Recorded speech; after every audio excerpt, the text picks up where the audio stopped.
हाँ तो जय हिंद सभी को। आप सभी का स्वागत है एजुकेशन पॉइंट गनौल में। तो ऑल सब्जेक्ट के ऑब्जेक्टिव पढ़ने के क्रम में आज हम पढ़ने वाले हैं कक्षा 10 का हिंदी, जिसका नाम गोधूली है। उसका काव्य खंड का चैप्टर नंबर चौथा जो है, जिसका नाम स्वदेशी है और जिसके लेखक कवि प्रेमघन है। उसी चैप्टर का कुछ हम लोग ऑब्जेक्टिव क्वेश्चन को इस वीडियो में देखेंगे। तो मैं आप लोगों से उम्मीद करता हूं कि आप लोग इस चैप्टर को पढ़कर ज़रूर आए होंगे। तो इस चैप्टर के जितने भी ऑब्जेक्टिव क्वेश्चन बन सकते हैं हम इस वीडियो में आप लोगों को बताऊंगा। तो आप सब इस वीडियो में शुरू से अंत तक बने रहें और बिना स्किप किए पूरा वीडियो को आप अच्छे से देखें। इससे क्या होगा, आपका रिवीजन भी होगा और याद भी हो जाएगा। तो चलिए हम लोग शुरू करते हैं। और आप लोगों से एक आशा है कि अगर आप लोगों को यह वीडियो पसंद आए तो प्लीज़ इस वीडियो को जो है लाइक कीजिएगा, और इस चैनल पर अगर पहली बार आए हैं तो चैनल को सब्सक्राइब ज़रूर कर लीजिएगा और ज़्यादा से ज़्यादा अपने दोस्तों के साथ शेयर कीजिएगा। तो चलिए हम स्टार्ट करते हैं। तो पहला प्रश्न हमारा है। तो प्रश्न कहता है कि स्वदेशी शीर्षक पाठ के रचनाकार हैं रामघन, मालघन, श्यामघन या प्रेमघन। तो स्वदेशी शीर्षक पाठ के जो रचनाकार है यानी लेखक जो है वो है प्रेमघन। कौन है? प्रेमघन। ऑप्शन डी हमारा सही जवाब होगा। फिर अगला प्रश्न हमारा कहता है कि बद्री नारायण चौधरी। तो प्रश्न देखते हैं हम लोग। तो प्रश्न कहता है बद्री नारायण चौधरी प्रेमघन द्वारा रचित कविता कौन सी है? भारत माता, स्वदेशी, जनतंत्र का जन्म, हमारी नींद। तो बद्री नारायण चौधरी प्रेमघन द्वारा जो रचित कविता है वो है स्वदेशी। क्या है? स्वदेशी। ऑप्शन बी हमारा करेक्ट आंसर होगा। फिर अगला प्रश्न हमारा आता है। तो प्रश्न कहता है कि स्वदेशी कविता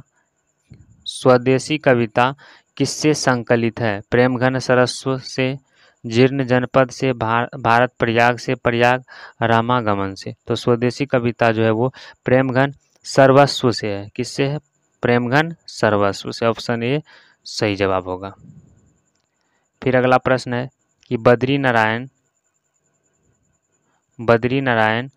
चौधरी प्रेमघन का जन्म कब हुआ था? बद्री नारायण चौधरी प्रेमघन का जन्म कब हुआ था? 1855 में, 1875 में, 1860 में या फिर 1845 में। तो बद्री नारायण चौधरी का जो जन्म हुआ था वो हुआ था 1855 में। कहाँ पे हुआ था? 1855 में। और ये जन्म कहाँ पे हुआ था? तो ये हुआ था मिर्ज़ापुर उत्तर प्रदेश में। कहाँ हुआ था? मिर्ज़ापुर उत्तर प्रदेश में। और निधन की बात की जाए तो इसका निधन जो हुआ था 1922 ईस्वी में हुआ था। कब हुआ था? 1922 ईस्वी। अब अगला प्रश्न आता है हमारा। तो प्रश्न कहता है कि प्रदेश की विद्या पढ़ने का क्या परिणाम हुआ? तो प्रदेश की विद्या पढ़ने के बाद जो हुआ, सबकी बुद्धि विदेशी हो गई। क्या हो गई? सबकी बुद्धि विदेशी हो गई। अगर सबकी बुद्धि विदेशी हो गई तो वहाँ का व्यवहार जो है वो भी विदेशी हो गई, चाल चलन ये सब भी बुद्धि जो है विदेशी हो गई। तो ऑप्शन बी हमारा सही जवाब होगा। फिर हमारा अगला प्रश्न है। तो प्रश्न हमारा कहता है कि प्रेमघन अपना आदर्श किसे मानते थे? महात्मा गांधी, विवेकानंद, रविंद्रनाथ टैगोर या फिर भारतेंदु हरिश्चंद्र। तो प्रेमघन जो है अपना आदर्श जो मानते थे वो भारतेंदु हरिश्चंद्र को मानते थे। किसको मानते थे? भारतेंदु हरिश्चंद्र को। ऑप्शन डी हमारा सही जवाब होगा। फिर अगला प्रश्न कहता है कि प्रेमघन जी किस युग के महत्वपूर्ण कवि थे? प्रेमघन जी किस युग के महत्वपूर्ण कवि थे? छायावादी युग, प्रगतिवादी युग, प्रयोगवादी युग या फिर भारतेंदु युग। तो प्रेमघन जी जो है वो भारतेंदु युग के महत्वपूर्ण कवि थे। कौन से कवि थे? भारतेंदु युग के। ऑप्शन डी सही जवाब होगा। फिर अगला प्रश्न है कि आनंद। तो प्रश्न हमारा कहता है कि आनंद कादम्बिनी मासिक पत्रिका का संपादन किया था? भारतेंदु ने, प्रेमघन ने, द्विवेदी ने या फिर आचार्य शुक्ल ने। तो आनंद कादम्बिनी मासिक पत्रिका का जो संपादन किया वो किया था प्रेमघन ने। ऑप्शन बी हमारा सही जवाब होगा। फिर अगला प्रश्न है कि कवि प्रेमघन के अनुसार अब लोग किस भाषा का प्रयोग अधिक कर रहे हैं। तो कवि प्रेमघन के अनुसार जो है अब लोग अंग्रेजी भाषा का प्रयोग, यानी बोलने के लिए जो प्रयोग किया जा रहा है वो अंग्रेजी भाषा है। फिर अगला प्रश्न है कि प्रेमघन साहित्य सम्मेलन के किस अधिवेशन, तो कवि प्रेमघन साहित्य सम्मेलन के किस अधिवेशन के सभापति रहे थे। बम्बई अधिवेशन, कलकत्ता अधिवेशन, लखनऊ अधिवेशन या सूरत अधिवेशन। तो कवि प्रेमघन जो थे वो साहित्य सम्मेलन के वो कलकत्ता अधिवेशन के सभापति रहे थे। किस अधिवेशन के? कलकत्ता अधिवेशन के। फिर अगला प्रश्न कहता है कि प्रेमघन जी के साथ साथ कवि के साथ साथ निबंधकार, नाटककार, समीक्षक, उपर्युक्त सभी। तो प्रेमघन जी जो है कवि के साथ साथ वो निबंधकार भी थे, नाटककार भी थे, समीक्षक भी थे, यानी ये सभी थे। ऑप्शन डी करेक्ट आंसर होगा। फिर हमारा अगला प्रश्न है कि कवि प्रेमघन के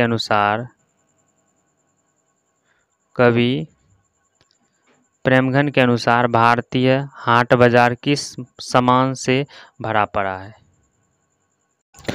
स्वदेशी, देसी, अंग्रेजी, इनमें से कोई नहीं। तो कवि प्रेमघन के अनुसार भारतीय हाट बाजारों में जो है वो अंग्रेजी सामान से भरा पड़ा है, अंग्रेजी। फिर अगला प्रश्न हमारा कहता है कि रासिक समाज की स्थापना किस कवि के द्वारा किया गया था। रासिक समाज की स्थापना किस कवि के द्वारा किया गया था। भारतेंदु घनानंद, प्रेमघन या फिर रसखान। तो रसिक समाज की स्थापना जो है वो प्रेमघन के द्वारा किया गया था। किसके द्वारा? प्रेमघन के द्वारा। तो हमारा अगला प्रश्न कहता है कि कवि के अनुसार क्या देखकर भारत में भारतीयता कुछ नहीं दिखती है। गति, रति, रीत, उपर्युक्त सभी। तो कवि के अनुसार जो है गति, रति, रीत, यानी ये तीनों जो है भारत में, इसको देखकर भारत में भारतीयता कुछ नहीं दिखती है, उपर्युक्त सभी। फिर अब अगला प्रश्न हमारा कहता है कि कवि प्रेमघन के अनुसार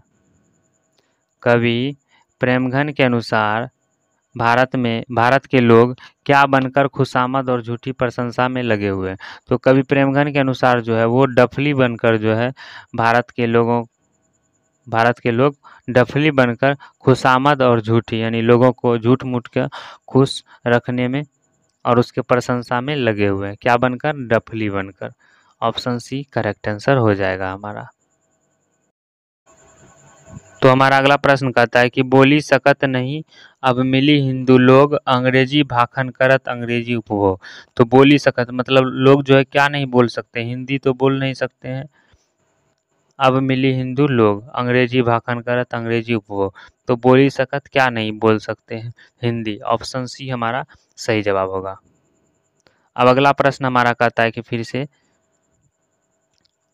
कि स्वदेशी कविता में कवि को भारत में अब क्या दिखाई नहीं पड़ता है। तो स्वदेशी कविता जो है उसमें कवि को भारत में वो भारतीयता दिखाई नहीं पड़ती है, क्योंकि चारों ओर जो है विदेशी नज़र आ रही है। वस्तु भी विदेशी है, कल्चर भी जो है वो विदेशी हो रही है, हर एक चीज़ जो है अभी विदेशी हो गई है। तो इसीलिए कवि को जो है भारत में भारतीयता दिखाई नहीं पड़ती है। क्या नहीं दिखाई पड़ती है? भारतीयता। अब अगला प्रश्न हमारा है कि भारती देखी को सकत नहीं, पहचान मुसलमान, हिंदू किंधों के है ये किरिस्तान।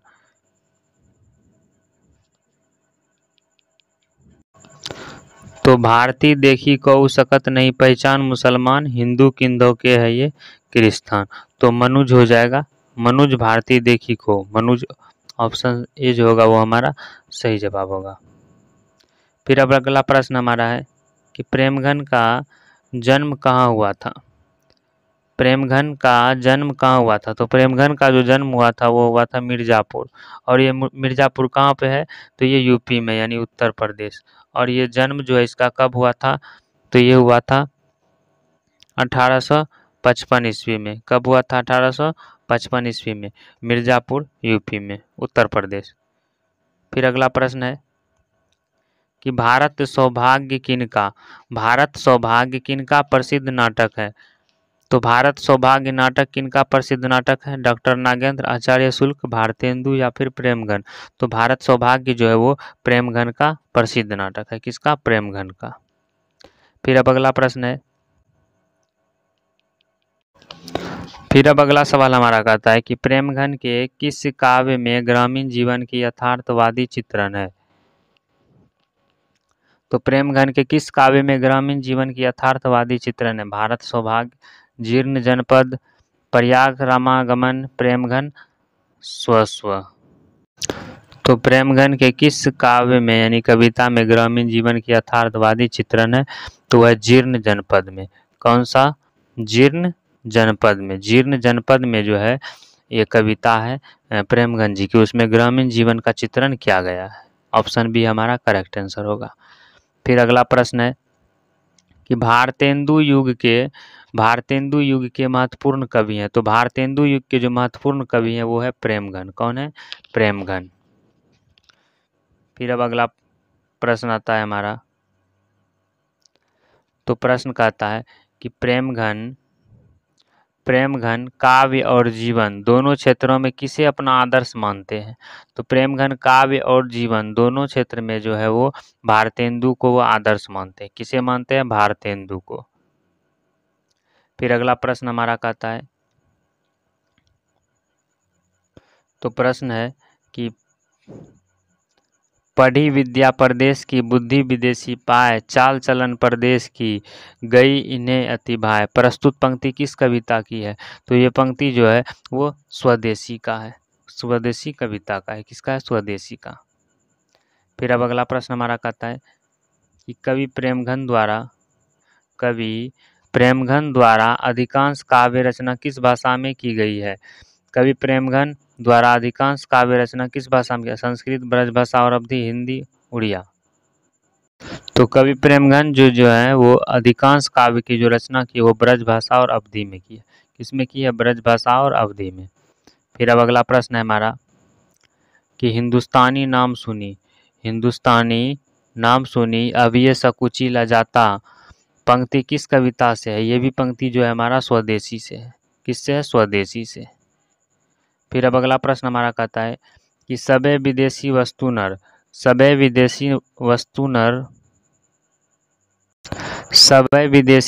नर गति रति रीत लखात कुछ न अब भारत में मद दर्शात।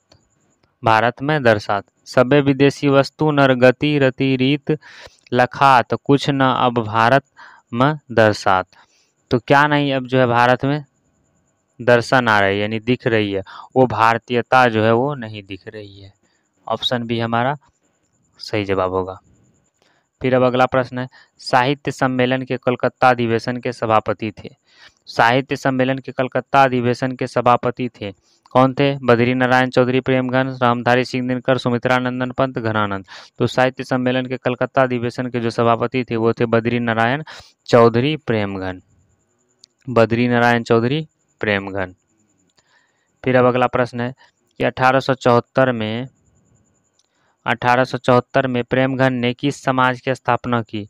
आदर्श समाज, बुद्धिजीवी समाज, रसिक समाज, कोई नहीं। तो 1874 में प्रेमघन ने जो है वो रसिक समाज की स्थापना की। किस समाज की? रसिक समाज की। तो क्वेश्चन कहता है कि फिर प्रेमघन के प्रसिद्ध नाटक है भारत सौभाग्य, जीर्ण जनपद, आनंद, कादम्बिनी, नागरी, नीरद। तो प्रेमघन के जो प्रसिद्ध नाटक वो भारत सौभाग्य है। कौन सा नाटक है? भारत सौभाग्य। फिर अब अगला प्रश्न है कि पढ़ी विद्या परदेश की। तो प्रश्न हमारा कहता है कि पढ़ी विद्या परदेश की, बुद्धि विदेशी पाए, चाल चलन परदेश की, गई इन्हें अति भाए। प्रस्तुत पंक्ति किस पाठ की कविता है? तो ये कविता जो है वो स्वदेशी का है। किसका कविता है? स्वदेशी का। फिर अगला प्रश्न है कि जीर्ण जनपद किस कवि की रचना है? जीर्ण जनपद किस कवि की रचना है? तो बद्रीनारायण चौधरी प्रेमगन की, अनामिका की, घनानंद की, रसखान की। तो जीर्ण जनपद जो है ये भी बद्रीनारायण चौधरी यानी प्रेमगन जी की है। फिर अगला प्रश्न है कि स्वदेशी कविता संकलित है। स्वदेशी कविता संकलित है। ग्राम्या से, भग्नदूत से, रसखान रचनावली से, प्रेमघन सर्वस्व से। तो स्वदेशी कविता संकलित जो वो प्रेमघन सर्वस्व से है। किससे? प्रेमघन सर्वस्व से। अब अगला प्रश्न है, अब हम लोग क्वेश्चन देखते हैं, कुछ गैस क्वेश्चन को देख लेते हैं जो कि परीक्षा में हमारा आया हुआ सवाल है। तो सवाल है कि प्रेमघन किस युग के प्रमुख कवि थे? तो ये जो है भारतेंदु युग के थे। किस युग के? भारतेंदु युग के। फिर अगला प्रश्न है कि जीर्ण जनपद किस कवि की रचना है? जीर्ण जनपद भी जो है बद्रीनारायण चौधरी यानी प्रेमघन जी की है। किसकी है? जीर्ण जनपद बद्रीनारायण चौधरी प्रेमघन की। फिर अगला प्रश्न है कि भारत सौभाग्य किनका नाटक है? भारत सौभाग्य किनका नाटक है? ये भी जो है प्रेमघन जी की है। भारत सौभाग्य किनका प्रसिद्ध नाटक है? प्रेमघन जी का है। फिर अगला प्रश्न कहता है हमारा कि कवि प्रेमघन के अनुसार कौन सी विधा पढ़कर लोगों की बुद्धि विदेशी हो गई है? विदेशी विद्या। कौन सी विद्या पढ़कर लोगों की जो है विदेशी बुद्धि हो गई है? वो विदेशी विद्या है। अब अगला प्रश्न है कि स्वदेशी कविता संकलित है। ग्राम्या से, भग्नदूत से, रसखान रचनावली से, प्रेमघन सर्वस्व से। तो प्रेमघन सर्वस्व से जो है स्वदेशी कविता संकलित है। फिर अगला प्रश्न कहता है कि स्वदेशी कविता संकलित है। स्वदेशी कविता किससे संकलित है? तो ये प्रेमघन सर्वस्व से है। फिर अगला प्रश्न है कि हिंदुस्तानी नाम सुनी।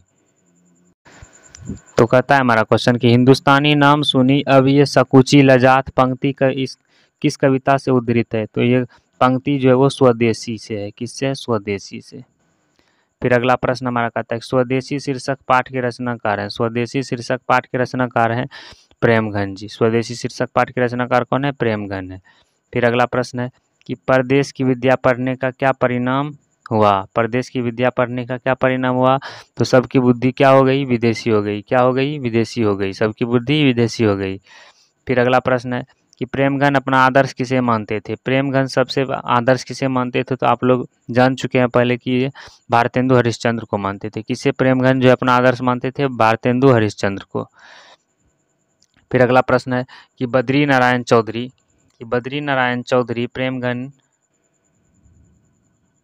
प्रश्न कहता है कि बद्रीनारायण चौधरी प्रेमघन की रचनाएं किस नाम से संग्रहित है? तो प्रेमघन सर्वस्व। तो बद्रीनारायण चौधरी प्रेमघन की रचना किस नाम से संग्रहित है? तो वो प्रेमघन सर्वस्व से है। किससे है? सर्वस्व से। फिर अगला प्रश्न है कि प्रयाग रामगमन शीर्षक नाटक किसकी रचना है? प्रयाग रामगमन शीर्षक नाटक किसकी रचना है? तो प्रयाग रामगमन शीर्षक जो है वो बद्रीनारायण चौधरी प्रेमघन जी की है। किसकी है? बद्रीनारायण चौधरी प्रेमघन की। फिर अगला प्रश्न है कि हिंदुस्तानी नाम सुनी अब ये सकुची लजात भारतीय सब वस्तु ही सोये है घिनात। यह पंक्ति किस कविता की है? तो ये भी जो है स्वदेशी का है। किसका है? स्वदेशी का। फिर अगला प्रश्न है प्रेमघन जी किस युग के महत्वपूर्ण कवि थे? तो ये भारतेंदु युग के थे। किस युग के? भारतेंदु युग के। तो इसी क्वेश्चन के साथ हमारा क्वेश्चन जो है अब समाप्त होता है। तो अगर आप लोगों को यह वीडियो पसंद आया हुआ हो तो प्लीज़ इस वीडियो को लाइक कीजिएगा, और यह पसंद आया हुआ हो तो लाइक कीजिएगा, और इस चैनल पर अगर पहली बार आए हैं तो चैनल को सब्सक्राइब ज़रूर कीजिएगा, और ज़्यादा से ज़्यादा अपने दोस्तों के साथ शेयर कीजिएगा।